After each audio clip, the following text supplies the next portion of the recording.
어떻게 믿게 되었습니까? 라고 질문을 던지게 되면 참으로 다양한 길을 통하여 믿음을 얻게 되었음을 보게 됩니다. 어떤 분은 예배당에 들어왔더니 갑자기 눈물이 울컥 생겨서 그때부터 교회를 다니기 시작했다라는 분들도 계시고요. 어떤 분들은 진짜 다른 종교를 열심히 믿는 분인데 진짜 하나님이 직접 나타나셔서 교회로 오라고 그래서 오신 분들도 있습니다. 어떤 분들은 기도하는 제목들이 이루어지는 것을 보고 하나님 살아계심을 믿고 교회에 나오게 되어진 분들, 모태 신앙인 분들도 늘 습관적으로 문화적으로 예배를 드렸지만 결국 하나님을 만나게 되는 사건, 하나님의 살아계심을 확증하는 일들을 경험하면서 믿음이 이렇게 생겨나가게 되는 것을 보게 됩니다. 어떤 분은 뭐 이것도 저것도 없는데 그냥 막 믿게 되어지게 됐다라고, 가랑비에 적듯이 그냥 와서 쭉 듣다 보니까 믿어지게 됐다. 뭐 굉장히 다양한, 어떤 분은 꿈속에서 목사님이 나타나가지고 절벽에 떨어지는 자기를 잡아줘가지고 그 목사가 이게 아니고요, 그냥 다른 목사님, 그래서 믿게 됐다. 뭐 굉장히 다양한 길들이 있음을 보게 됩니다. 그런데요, 그런 다양한 방법으로 하나님을 우리를 부르시고 믿게 하시지만 그 믿음이 건강하고 온전하게 되기 위해서는요, 그러한 계기들, 믿기 시작한 이유들만으로는 되지 않는 것을 보게 됩니다. 결국 그럼 모든 다양한 부요한 하나님의 방법 가운데 부르심을 받는 사람들이 건강한 믿음을 갖기 위해서 꼭 거쳐야 되는 단계가 있습니다. 그것이 오늘 베드로가 우리에게 보여주는 믿음의 모습이 되는 것입니다. 베드로가 지금까지는 예수님이 아직 제자를 부르지 않은 상황에 있는 겁니다. 예수님께서 병자를 고치시고 인기를 얻어서 사람들이 예수님이 가는 곳마다 막 따라다녔습니다. 예수님이 시몬 베드로의 배를 빌려 타서 물가에서 좀 떨어져서 사람들에게 말씀을 전해주셨습니다. 아마 시몬은 그때 예수님에 대한 믿음, 예수님에 대한 그런 호감들이 분명히 생겨났을 겁니다. 그 말씀과 그 얼굴과 느껴지는 모든 것들을 통해서 예수님을 이제 점점 좋아하게 됐을 겁니다. 그런 가운데 이제 예수님이 말씀을 마치시고 베드로가 어부니까 고기를 잡으러 나갔습니다. 근데 고기가 한참을 잡아도 잡히지 않은 거죠. 그때 예수님이 말씀하십니다. 깊은 데 가서 그물을 던지라고. 베드로가 이렇게 대답합니다. 우리들이 밤이 새도록 수고하였으되 잡은 것이 없지만은 말씀에 의지하여 내가 그물을 내리겠습니다. 그리고 그물을 던졌더니 놀랍게도 여태까지 거기라고 안 던져봤겠습니까? 여기저기 다 던져봤겠지. 밤이 새도록 던졌는데. 근데 던졌는데 거짓말처럼 막 물고기들이 막 잡히는 거예요. 그래서 심이 많아 그물이 찢어지는지라 이에 다른 배에 있는 동무들을 손짓하여 와서 도와달라 하니 그들이 와서 2배에 채우게 되매 잠기게 되었다. 배가 잠길 정도로 물고기가 너무너무 많이 잡혔다는 것이죠. 놀라운 일을 이제 베드로가 경험한 겁니다. 한마디로 우리가 표현하자면 은혜 받은 거죠. 이제 은혜 받은 겁니다. 근데 그런 상황 가운데서 베드로의 태도를 오늘 우리가 눈여겨 봐야 한다는 것이죠. 베드로가 그렇게 물고기를 건져내서 2배에 채워서 잠기게 된 그 다음에 어떻게 행동을 하냐 하면요, 8절에 읽은 그대로입니다. 시몬 베드로가 이를 보고 예수의 무릎 아래 엎드려 이르되 주여 나를 떠나소서 나는 죄인이로소이다 라고 고백하고 있다라는 것입니다. 여러분, 이게 이 상황 가운데에서 이렇게 고백하는 게 어울린다라고 생각하십니까?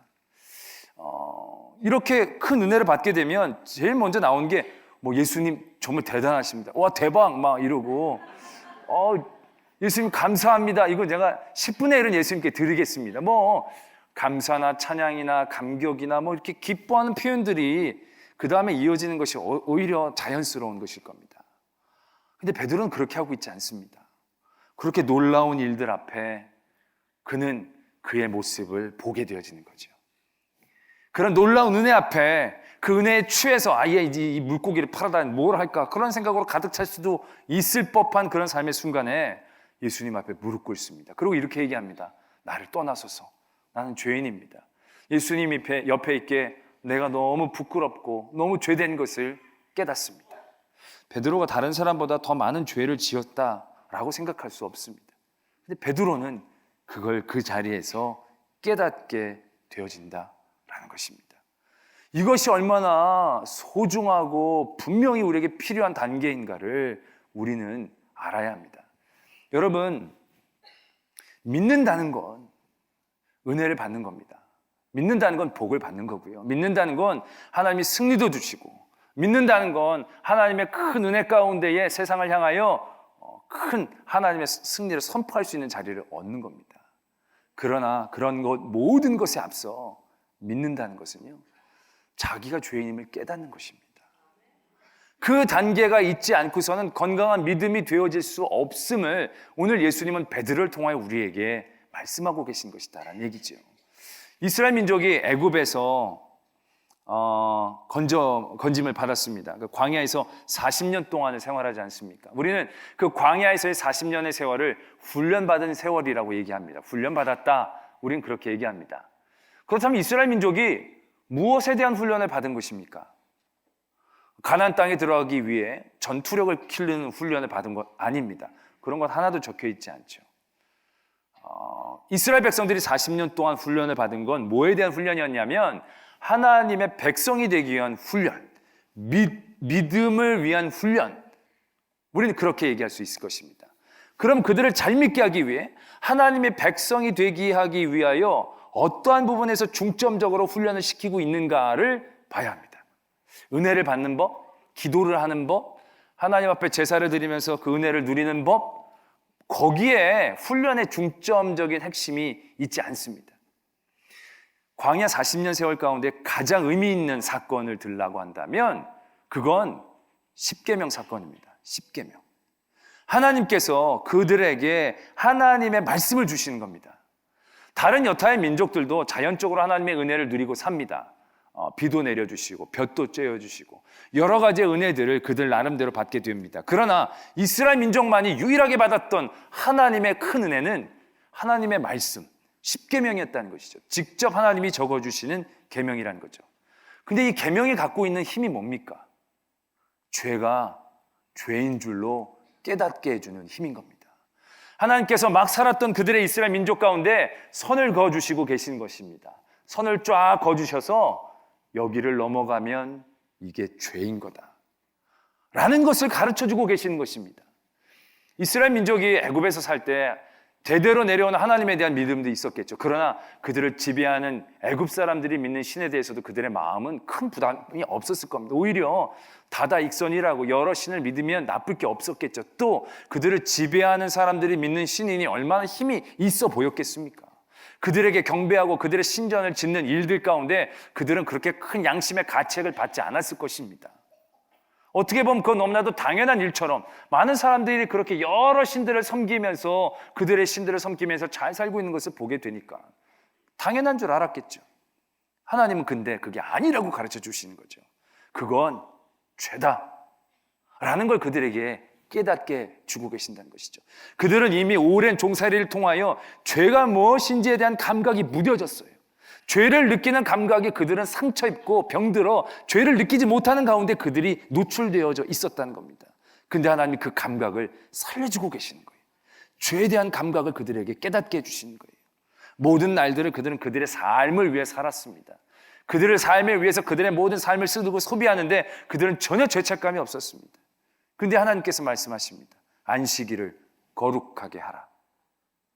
왜 갑자기 하루를 정해가지고 그 날을 거룩하게 하느냐? 그들은 그들의 삶과 그들의 목숨을 위해서 살았던 그런 모든 죄의 자리들을 죄인 줄로 깨닫지 못했다는 거죠. 하나님이 창조하시고 하나님이 주신 모든 시간에 주관자이심을 고백하는 안식일, 그 안식일을 지킴으로 모든 날의 주인 되신 하나님을 고백하는 것이 옳은 것임을, 그 모든 다른 것들은 죄된 것임을 그들이 깨닫게 되어진다는 것이죠. 옛날엔 주일날 안식일날 뭘 해도 죄인지 몰랐는데 하나님이 이건 죄야 라고 그들의 죄에 대한 감각을 살려주고 계신다는 겁니다. 이웃에 대한 그들의 마음들, 옛날엔 힘 있는 자가 모든 걸 갖는 겁니다. 영혼이 자기 것이 없습니다. 자기가 힘을 갖고 싶으면 뺏으면 되는 겁니다. 그래서 전쟁하고 약탈하고 빼앗고 돌고 도는 것, 힘이 없는 게 죄지 남의 것을 탐하는 건 죄인 줄로 생각하지 않고 있었다는 거죠. 하나님이 말씀하십니다. 내 이웃의 것을 탐하는 게 죄라는 것입니다. 그게 죄인 줄로 모르고 그렇게 사는 게 맞는 줄로 알았지만 그렇게 살고 있었던 모든 삶이 얼마나 평안이 없고 서로가 서로를 미워하고 반목하는 삶 가운데에 썩어져가는 삶이었을 터인데, 그게 죄인 줄, 나쁜 줄 모르고 내가 힘이 없는 게 잘못이지. 근데 하나님은 죄가 죄인 줄로 깨닫기를 원하신다는 거죠. 40년 동안의 이스라엘 민족의 세월은 바로 그러한 죄에 대한 감각을 키우는 그러한 시간이었다는 것입니다. 이스라엘 민족이 놀라운 기적도 경험했습니다. 10가지 재앙을 보면서 하나님을 믿고 경외하는 마음이 분명히 들었을 겁니다. 홍해가 갈라졌을 때 많은 민족들은 홍해를 지나가면서 얼마나 놀랐겠습니까? 여러분들은 아마 내가 그 홍해를 지나가기만 하면 지금 목숨 걸고 믿겠다, 그런 분들이 분명히 있을 겁니다. 근데 그 사람들은 3일도 그 믿음이 유효하지 못했다는 겁니다. 3일이 지나자 하나님을 원망하고 불평하는 마음들이 그들이 생겼다는 거죠. 그들이 날마다 하나님의 일용할 양식을 먹고 살았습니다. 그러나 그럼에도 불구하고 참 놀라울 정도로 하나님이 주신 은혜, 그들이 누리는 은혜를 통한 믿음은 유효기간이 얼마 길지 못하다는 거죠. 만나를 먹여주신 것만으로도 얼마나 감사한 일인데 고기를 먹지 못한다고 불평을 하기 시작했다는 거죠. 말도 안 되지 않습니까? 그러나 그게 우리 인간이다라는 거죠. 그게 죄인 줄 모르고 죄에 무디어져서 하나님 앞에 그 감각을 상실하고 죄에 빠져가면서도 그것이 당연한 것으로 생각하는 그런 삶의 자리에 그들이 있었다는 거죠. 하나님이 기적도 은혜도 만나주시기도 구름기둥과 불기둥으로도 그들의 믿음을 불러주셨지만 그들의 믿음이 그것으로는 온전해지지 못했습니다. 그들의 믿음은 죄가 무엇인지를 깨닫는 거기에서부터 온전하고 건강해질 수 있다라는 것입니다. 그들이 40년의 광야의 시절을 통해서 죄를 지으면 끊임없이 하나님의 반응을 받아냈습니다. 그리고 이게 잘못됐다는 걸 하나님은 금방 그들에게 보여주셨습니다. 그래서 이게 죄구나, 이렇게 하면 안 되는구나, 이렇게 하면 죽는구나, 그러면서 그의 죄에 대해서 그들이 민감해지기 시작한 거죠. 그러한 그들의 민감함이 결국 하나님의 말씀에 순종할 수 있는 중심이 되어졌다라는 것입니다. 오늘 베드로, 예수님의 그 은혜 가운데 얼마나 많은 것들을 생각할 수 있었겠습니까? 그러나 베드로는 그런 삶의 자리에서 자기의 죄를 바라볼 수 있었습니다. 예수 그리스도의 그 거룩함과 아름다움 가운데, 그 온전함과 의로움 가운데 그는 자기의 죄를 보는 건강한 길을 선택할 수 있었습니다. 그는 예수님한테 내가 이랬고요 저랬고요 많은 것들을 얘기하고 자랑할 수 있고 앞으로도 이렇게 하겠습니다라는 결단을 얘기할 수 있었지만 그런 모든 것들에 앞서 자기의 죄를 바라보았다는 거죠. 그리고 주님 앞에 무릎 꿇고 고백하기 시작한다라는 것입니다. 이것이 얼마나 중요한 시작인지 우리는 분명히 알아야 하는 것입니다. 지금 이 시대를 살고 있는 많은 성도들, 많은 교회 지도자들이 세상에서 손가락질을 받는 일들을 많이 보게 됩니다. 근데 손가락질을 받는 분들을 보면요, 여러분들이 쉽게 손가락질할 수 없는 분들입니다. 정말로 그분들이 해온 일들이 너무너무 많아요. 그분들이 하나님의 복음을 위해 헌신하고 희생한 것들은요, 너무너무 대단하고 위대한 사역들이에요. 많은 성도들이 이 땅의 곳곳에서 하나님의 영광을 위해 애쓰고 힘쓰는 모습들이 얼마나 많은데, 이 땅에 성도들이 빠지면 무너지는 것들이 너무너무 많아요. 사회 봉사나 구제나 이러한 일들 가운데 믿음의 사람처럼 앞선 사람들이 많지 않습니다. 진짜로요. 그러나 그럼에도 불구하고 왜 많은 성도들이 손가락질을 받게 되어지는가? 많은 성도들이 은혜 받는 데는 민감합니다. 복 받는 일에는 민감하고요, 선교하는 일에도 민감합니다. 그래서 함께 고민하고 애쓰고 열심히 선교를 하는 데는 굉장히 애를 씁니다. 모두가 다. 그런데 자기의 죄에 대하여 깨어있는 감각에 대해서는 점차 무뎌지고 있다는 겁니다. 그렇게 일들을 많이 하는데 뭐 조금만 죄, 이게 굉장히 무서운 생각이다라는 것이지요. 여러분들 예배를 드린다고 여러분들은 예배를 드리러 나올 때 어떻습니까? 예배를 드리는 나의 의만을 생각합니다. 예배를 드리고 나면 하나님 나를 잘 대해 주실 것으로만 기대합니다. 그러나 여러분들이 예배를 드리고 오며 예배에 대하여 잘못된 생각과 죄된 마음을 갖고 있는 것들에 대하여는 점검하려고 하지 않습니다. 예배 시간을 지키는 거 안 지키면 죄입니까? 죄가 아닙니까? 오는 것만으로도 대단하게 생각하죠. 물론 오는 것만으로도 대단합니다. 그러나 그 의를 생각하기에 앞서 나의 죄를 바라볼 수 있어야 된다는 것이죠. 하나님 앞에 예물을 드릴 때도 나는 예물을 드린다라고만 생각하며 그것이 의된 것으로만 생각합니다. 그러나 예물을 드리며 아까워했던 마음을 갖고 있었던 나의 죄에 대하여 살펴보고 점검하며 하나님 앞에 내어놓으려나 하는 데는 우리가 민감하지 않다는 것입니다. 우리의 예배의 자리가 여러분 어떻습니까? 여러분 예배를 드리는 게요, 은혜를 받으려고 예배를 드리면요 3할 때가 되게 어렵습니다. 10번을 드려봐야 3번 은혜 받기 어렵습니다. 여러분들 오늘 예배를 드릴 때 내가 예배를 드리니까 하나님 나에게 은혜를 주십시오 라고 생각하며 예배를 드리면 예배가 온전하게 여러분들 되어지기 쉽지 않습니다. 은혜만을 바라는데 별로 뭔가 내 안에 감동이 없으면 그 다음부터 마음문이 닫히고 싱숭생숭해지고 밋밋해지고 그냥 예배 드렸다 끝납니다. 그러나 여러분 100% 매번 예배마다 은혜를 받을 수 있는 길이 무엇인지 아십니까? 내가 죄인입니다 라고 생각하고 예배를 드리면 말씀이 좋고 나쁘고 상관이 없습니다. 여러분 그런 경험 없어요. 내가 정말 예배를 참석할 수 없었는데 은혜를 주셔서 예배에 참석해 주시면 설교가요 뭐 좋은 얘기 나쁜 얘기 상관없습니다. 그냥 하나님 얘기만 들려줘도요 막 울컥거리면서 막 찬양을 알고 모르고의 문제가 아니에요. 뭐 찬양을 모르는 것만 맨날 부르고 이렇게 빠른 거 어떻게 부르냐고 이게 아니라요 그냥 어떤 하나님에 대한 은율만 들여도 눈물이 막 팍팍 쏟아지는 거예요. 자기가 죄인임을 깨닫는 은혜, 그것이 성도가 받는 은혜이다라는 것입니다.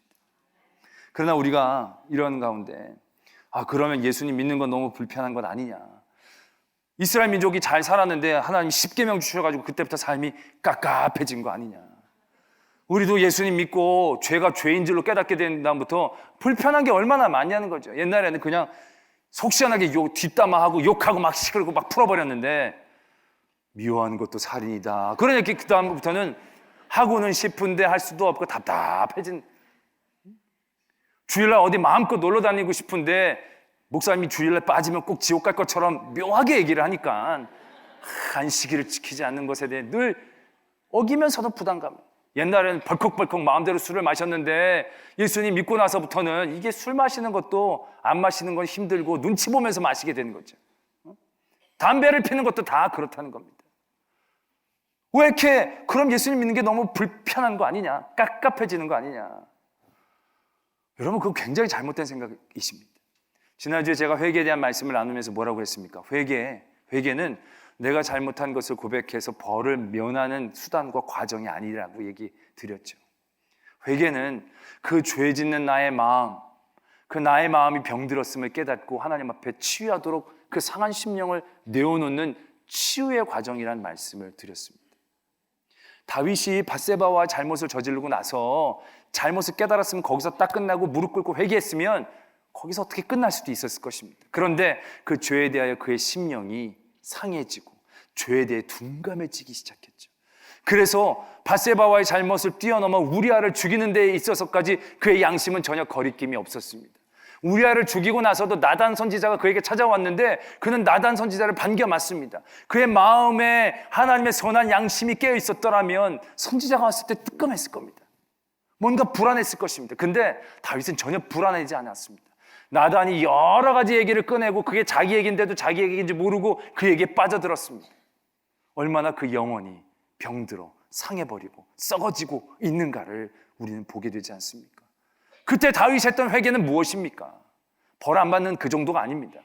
그 상하고 썩은 심령을 하나님께 내어놓고 성한 마음을 창조한 치료의 과정들을 원하고 경험하고 있다는 것입니다. 이스라엘 민족이 40년 동안 광야의 세월을 통해서 죄가 죄인 줄로 깨닫는 시간을 통하여 무엇을 얻습니까? 이스라엘 민족은 치유되고 있는 것입니다. 막 훈련시키느라고 괴롭히는 게 그런 과정이 아니라요, 종살이 하며 썩어 문드러졌던 그들의 감각을 하나님께서는 치유하여 주시고 정말로 귀하고 복된 일들이 무엇인가를 알아가는 일들로 인도해 주고 계신다는 것이죠. 여러 신을 믿는 것 좋겠죠. 그러나 여러 신을 믿는 게 좋은 것이 맞겠습니까? 이 신 저 신에게 다 끌려다니고 눌려있어 모든 게 귀신 가운데 그들이 눌려있는 삶이 복된 삶이 되겠습니까? 서로가 서로의 것들을 미워하며 서로 뺏는데 혈안이 돼 있을 때 그것이 복된 삶이 맞겠습니까? 자기만을 위해서 사는 시간들이 정말로 복된 삶이 맞겠습니까? 아니요. 복된 줄로 알지만, 행복한 줄로 알지만, 맞는 건 줄로 알지만 아니거든요. 치유받아야 될 그런 시기인 것을 깨달아야 되거든요. 하나님이 우리에게 주시는 죄가 죄됨을 깨닫는 것은 그런 치유의 역사가 우리에게 일어나고 있다는 것입니다. 그 술문화로부터 우리를 치유해주고 계신 겁니다. 답답하게 묶는 게 아닙니다. 세상에 주관되어 있어서 이리저리 끌려다닐 수밖에 없는 인생을 치유하여 주셔서 하나님의 은혜의 자리로 우리를 이끌어 주시기를 위한 과정 가운데에 있게 되어진다라는 것입니다. 죄가 죄로 깨닫는 것, 그건 우리를 죄책감에 눌려서 깝깝하게 만드는 게 아닙니다. 우리가 깨닫는 죄의 깊이만큼 하나님이 우리에게 주시는 은혜의 깊이를 깨달을 수 있는 것입니다. 나 같은 죄인 살리신 예수 그리스도의 은혜를 놀라워하지 않으면 우리의 신앙은 절대로 건강해질 수 없습니다. 나의 삶의 기쁨과 나의 삶의 소망의 이유가 나의 많은 죄의 주홍빛과도 같은 죄를 깨끗하게 해주신 그 하나님의 은혜, 예수 그리스도의 은혜임을 깨닫는 기쁨과 감사가 없다면 우리의 기쁨과 감사는 정말로 덧없고 쓸모없는 유효기간 짧은 썩어질 기쁨과 감사가 될 뿐입니다. 하나님 그러한 썩어져가고 병들어가는 우리의 영을 치유하고 회복하시기를 원하신다는 것이죠. 내 상한 심령을 내어놓을 때 하나님은 치유하여 주십니다. 과정은 힘들고 어려울 수 있죠. 더 아플 수 있죠. 그러나 오직 하나님 한 분만을 섬기며 나가는 그 길이 얼마나 복되고 기쁜 길인가를 알게 되어지는 것입니다. 하나님 한 분만을 바라보며 나가는 것이 세상의 여러 가지 즐거움을 쫓아 바람에 나는 겨처럼 다녔던 그런 부질없는 삶에서 뿌리를 내려 열매를 맺는 귀하고 복된 삶으로 바뀌어가고 있는 과정임을 우리는 깨달아야 한다는 것입니다. 그래서 우리는 예수 그리스도 앞에 죄인임을 고백할 수 있어야 합니다. 죄에 민감해져야 합니다. 내가 잘한 것 아무리 많더라도 내 잘못한 것에 민감하게 깨어 있어야 합니다. 그리고 그 잘못함을 주님 앞에 아뢰고 치유받기 위해 우리는 두려워해서는 안 됩니다. 하나님의 빛은 우리를 비추어 우리의 죄를 깨닫게 하시고 그 죄로 징계하려 하심이 아니라 그 빛으로 우리를 치유하려 하시는 것임을 깨달아야 한다는 것이죠. 오늘 베드로가 예수 그리스도 앞에 죄인임을 고백하며 무릎 꿇었을 때에 예수님께서 말씀하십니다. 무서워하지 말아라. 내가 너로 사람을 낚는 어부가 되게 하겠다. 그러한 예수님의 부르심에 베드로는 무장해제되어 있었기 때문에 아멘으로 응답할 수 있었습니다. 죄인인 그가 하나님 앞에 큰 은혜를 받은 자로 서 있음을 깨닫는 그 예수 그리스도 앞에 무장해제된 상태에 베드로가 서 있었을 때 나를 따르라고 얘기하신 예수 그리스도의 말씀 가운데 모든 것들을 버려두고 예수를 따를 수 있었던 믿음의 중심을 얻게 되어진 것입니다. 그런 믿음의 중심을 회복하기를 원합니다. 여러분들의 의가 아니라 내가 죄인입니다. 나는 연약합니다. 예수 그리스도의 보혈의 능력 없이는 하루도 살 수 없습니다. 죄에 대한 민감하게 깨어있음을 통하여 예수 그리스도의 부르심에 그 은혜의 자리에 늘 참여할 수 있는 저와 여러분들이 되어지기를 소망합니다. 기도하겠습니다.